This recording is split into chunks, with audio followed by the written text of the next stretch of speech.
Beyond the Hood, stories and strategies to fuel dealer growth. Welcome everyone to another episode of Beyond the Hood with Tractor Zoom. I'm your host, Andy Campbell, and our guest today is George Keene of Wise Wolf Consulting.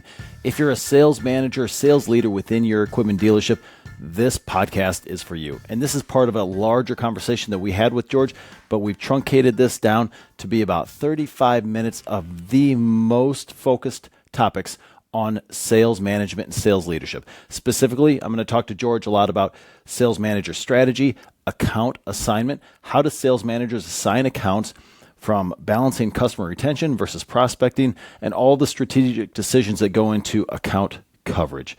I hope you enjoyed this conversation with George as much as I did having it. Welcome everyone to another episode of Beyond the Hood with Tractor Zoom. I'm your host, Andy Campbell, and I have the distinct pleasure of being joined today by George Keene with Wise Wolf Consulting. George, thanks for joining me. Nice to be here. Good. Well, and George, I first learned about you with an article that you had published on farmequipment.com. And then I found out about your book. And from a totally different source, somebody emailed me and said, "Hey, have you ever heard or talked to George?" And they included a link to some of your stuff. And then we had set up this podcast, and then you sent me your bio. And so I'm going to read just bullet point off in this bio to set the stage for today's talk. So if anybody does not know George, so 10 years with the software DMS, so a dealer management system for those that might not know. So customer support, North American sales, 15 years with Curry Management Consultants. So that's consulting in construction, ag, forklifts, generators, transport, refrigeration, reefer trucks. So there you're talking U.S., Canada, Europe, Great Britain, South America. And then on top of this, you facilitated over 20 best practice dealer groups. So I imagine like these peer groups.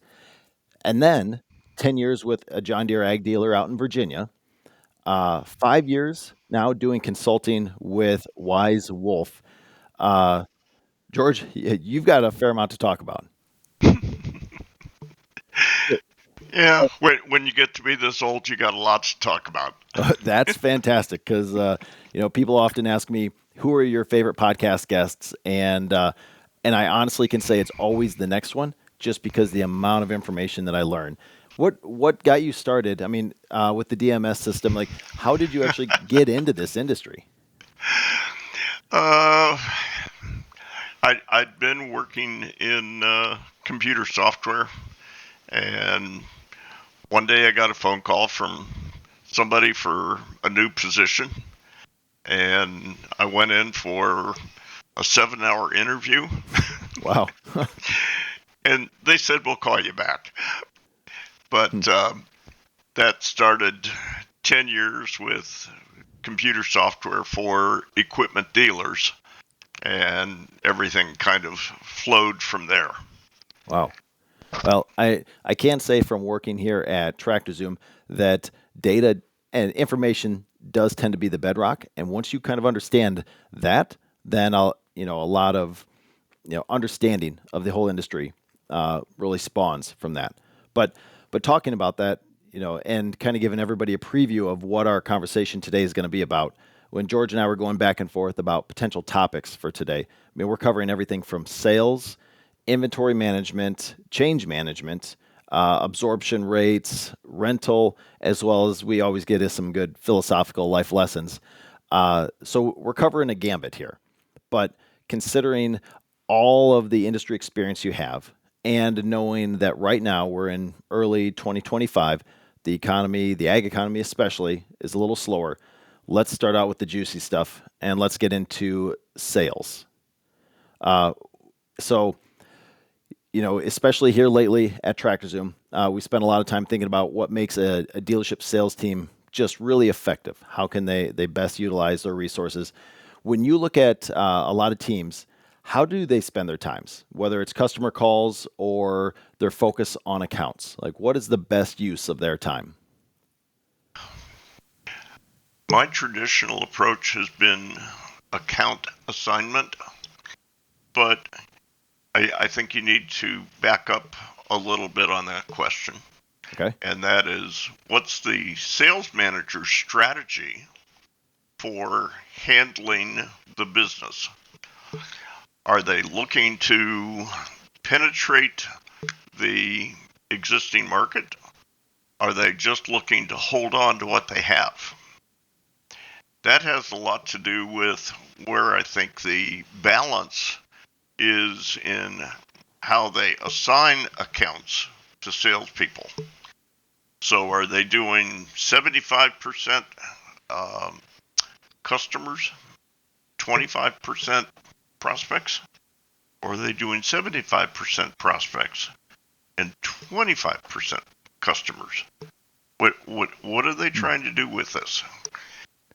Once you know what the sales manager is doing, then we go to the question of what's the salesman going to do?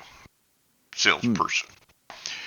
Okay, but I've got a sales manager years ago that told me he was hired right out of college, and he was given X number of counties, and he went out and just did a bang-up job.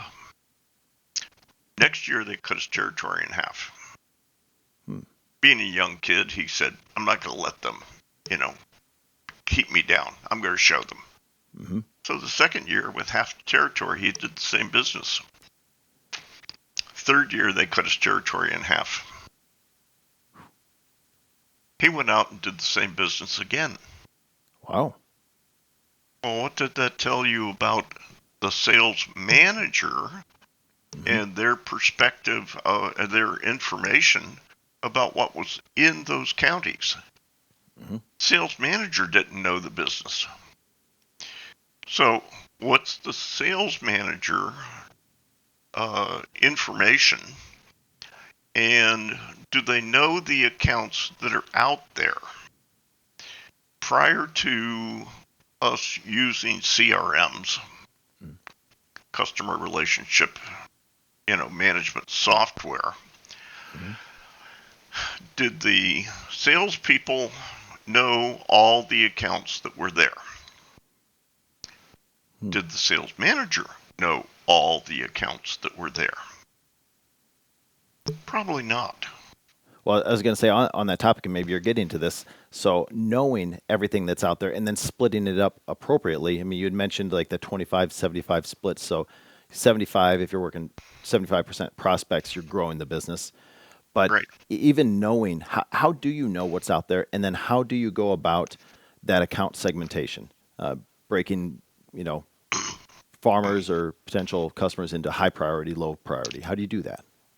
Well, certainly we expect the salespeople to bring information back, but we need that information in a place the sales manager can look at it, organize it, decide what to do with it.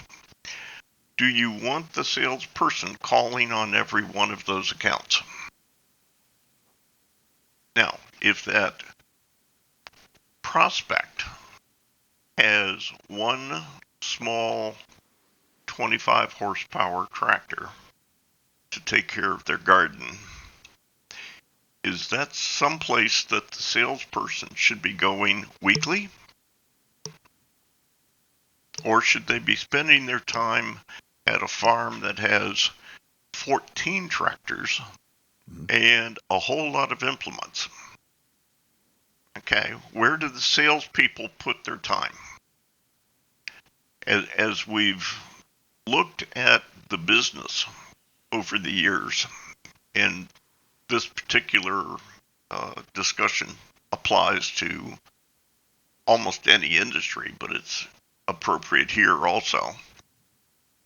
My experience has been 40% of the potential revenue out there is maybe done by 1 to 2% of your accounts. You've got large producers in your area that bring you or your competition a lot of business. Then you've got maybe the next 30% of business might be 10 to 12, 15% of your accounts. Well, notice here, at best, we've got 20% of the accounts and they've done 70% of your business. As a sales manager, are you assigning those accounts to salespeople? But in talking about those top accounts, I'm not saying customers, I'm saying accounts. Mm-hmm. Because prospects are accounts and they can be just as big as your current customers. Are your salespeople calling on the big prospects at the same frequency that they're calling on the big customers? Or are they spending their time on the 65% of the customers and prospects that bring you 10% of your business?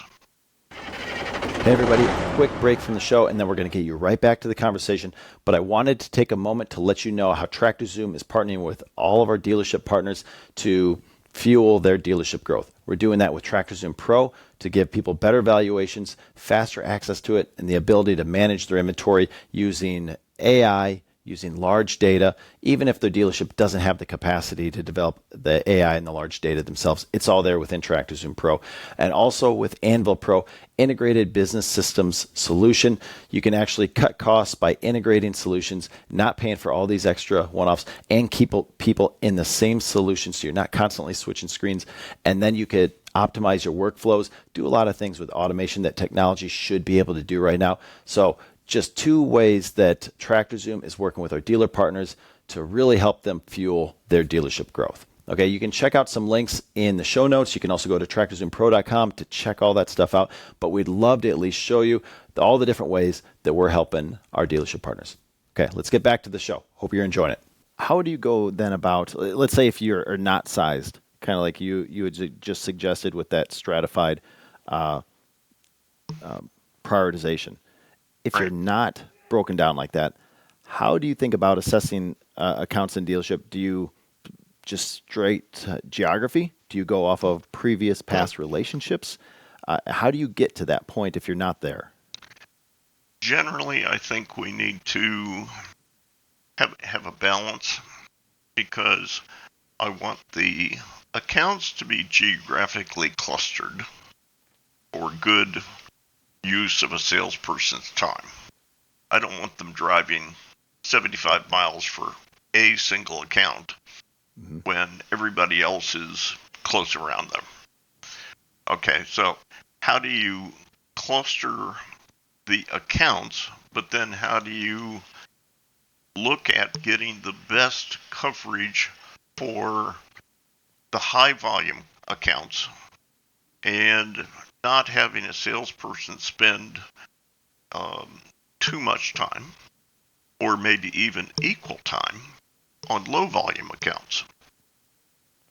If a salesperson has potential for illustration, let's say 5 calls a day, he's going to do he or she is going to do 5 calls a day, 5 days a week.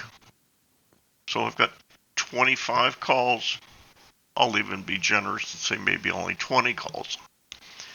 But they do this 50 weeks a year because they got 2 weeks of vacation. So I've got 1,000 calls potential for the year from that single salesperson. Now, how frequently do I want that salesperson calling on the big accounts? And how frequently do I want them calling on the one piece of equipment accounts, what I call the D accounts? Well, I probably want them monthly, at least, on my large accounts. Maybe bi-monthly on my second level of accounts, B accounts. And my C accounts maybe quarterly. Well, I would expect the same thing in allocating the call frequency as the number of calls. So if If 40% of my business is those large A accounts, then I want 40% of my calls on the A accounts. If I do those guys monthly, I could get about 33 accounts in 400 calls with monthly calls. Mm-hmm. I've done the math. Likewise, if I did 30% of my calls, or 300, on my B accounts, and I'm going to see them every other month, I can get about 50 B accounts for that salesperson.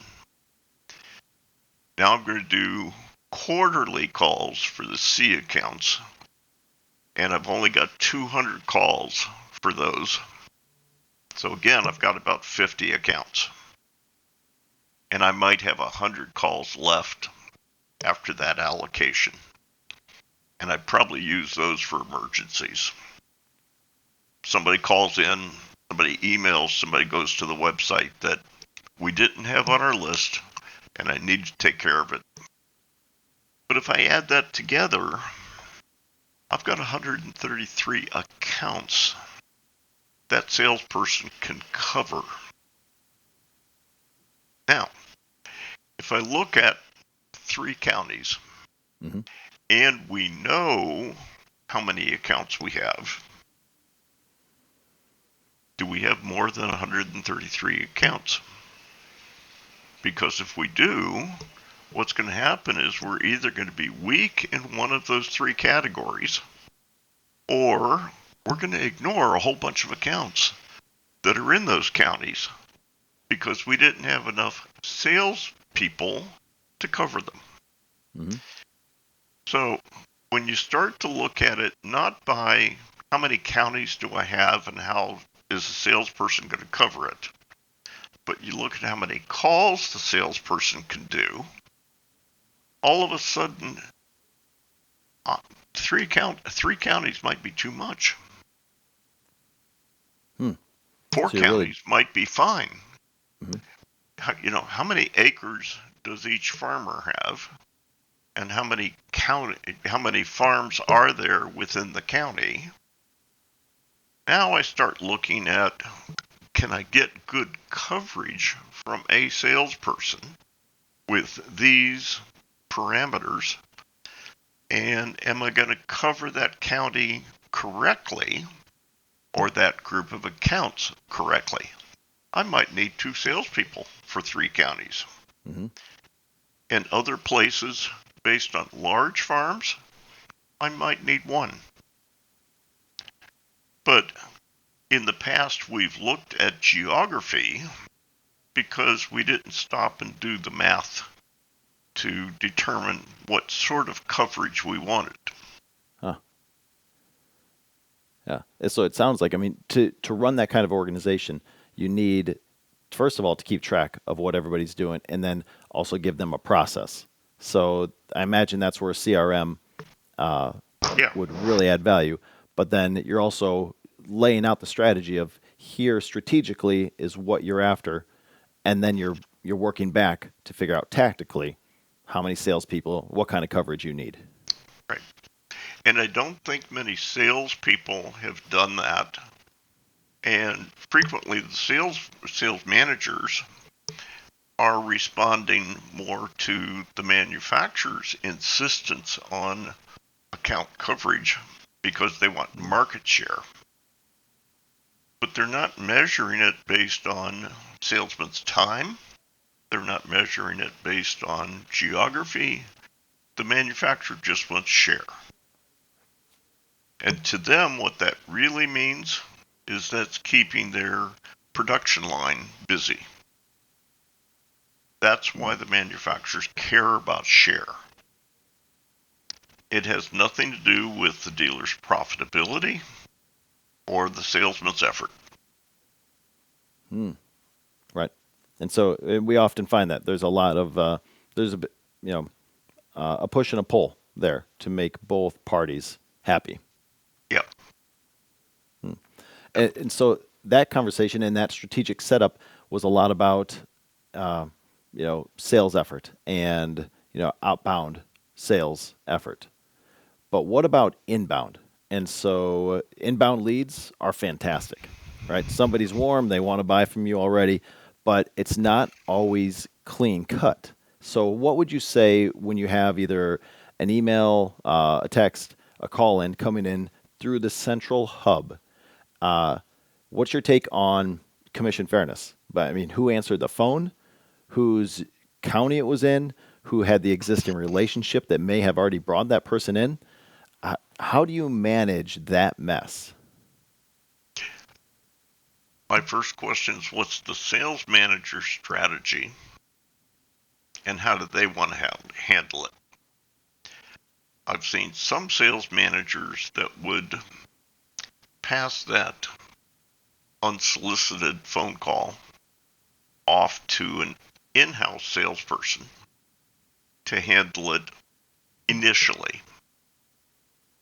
And then once they've quantified that account, then they may choose to hand it off to a local salesperson, or they may just handle that sale in-house till they know more. Other people are going to directly pass it off to a salesperson based on geography. To me, the question still comes back down to dealership strategy. What do they want to do? It's not going to be one solution handles the situation for everybody. But yeah, having that clear, defined strategy articulated down into a process ahead of time Yes. often avoids a lot of those issues. Now, we had just talked about the importance of the CRM system and just the processes and the management of executing the strategy, which at the core basic gets down to data.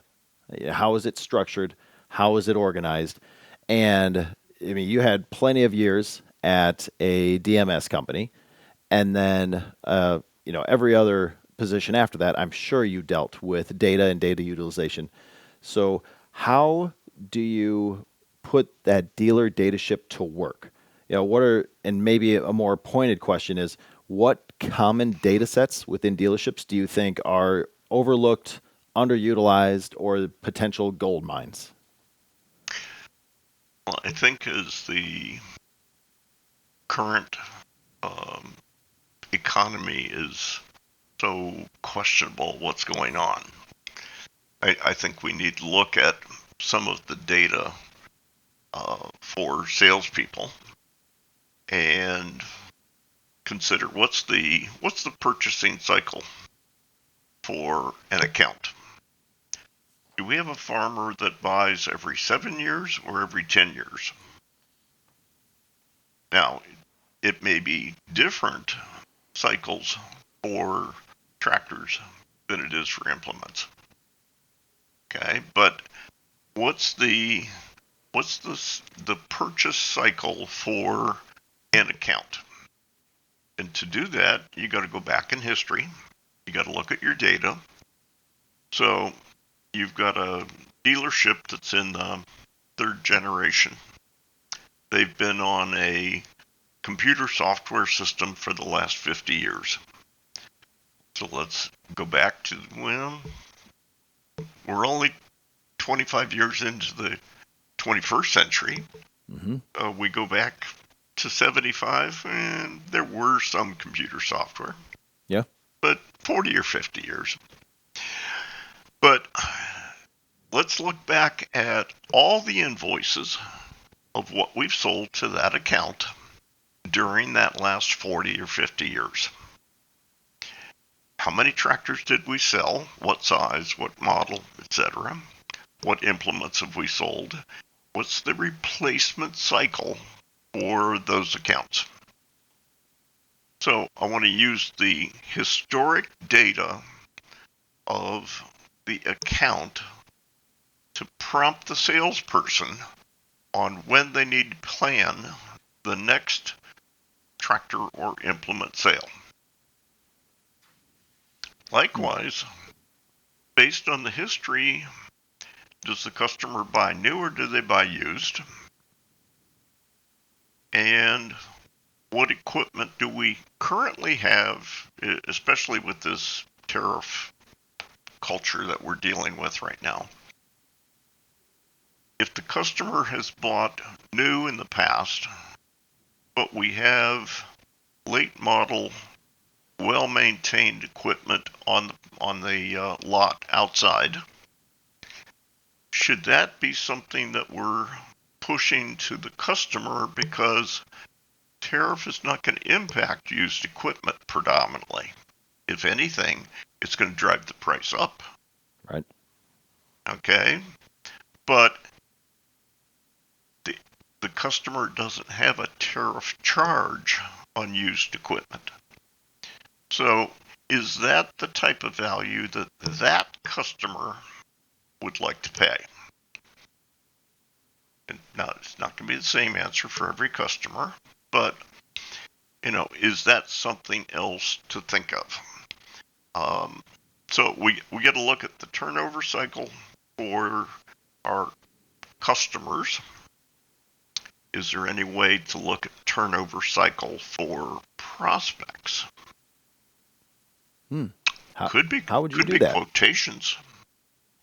If we have quotations that long ago, if we've been calling on that account and keeping records, we might have, quoted work, quoted equipment that didn't sell. But that's the reason we have CRMs. Which gets to the importance of data governance and collecting good data. And Yes.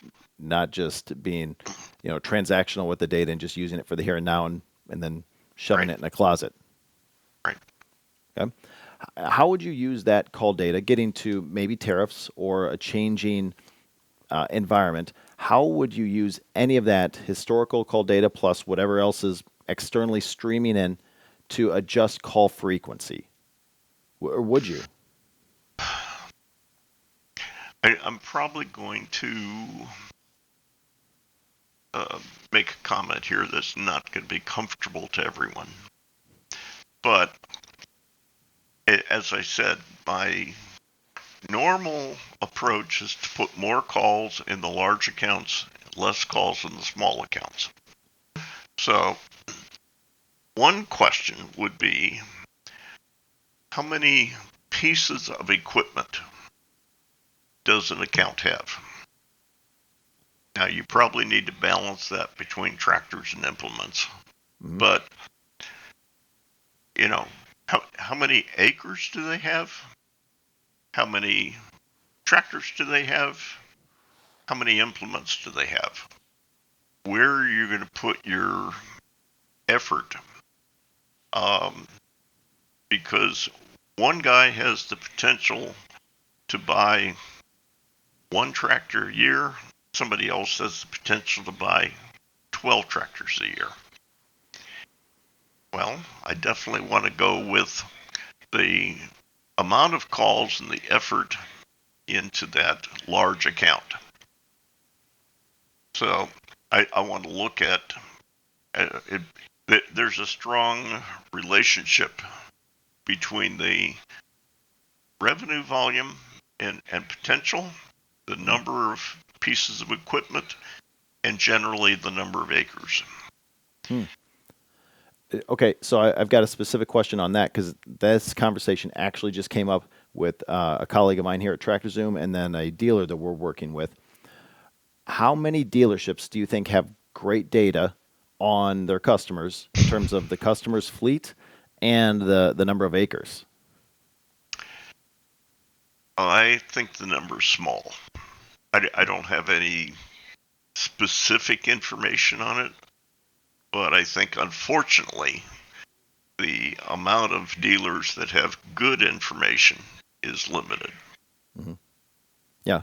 Yep. But doesn't make that data any less valuable. In fact, it probably makes it more valuable because it's a rare commodity. Yeah. So, George, my next question is one that I don't know if it makes me a complete hypocrite or it stabs me a little. that I love spreadsheets, but I also understand that there's problems with them. And so, how, now that we're talking about collecting this data and using it and making decisions off of it, how should dealers balance that potential love of spreadsheets with more of a systematic process or a platform?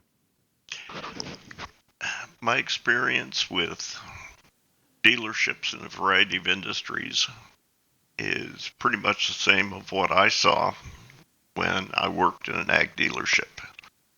And that is, salespeople have been allowed to do their own thing for so many years that converting them to a CRM takes time, challenge, and commitment.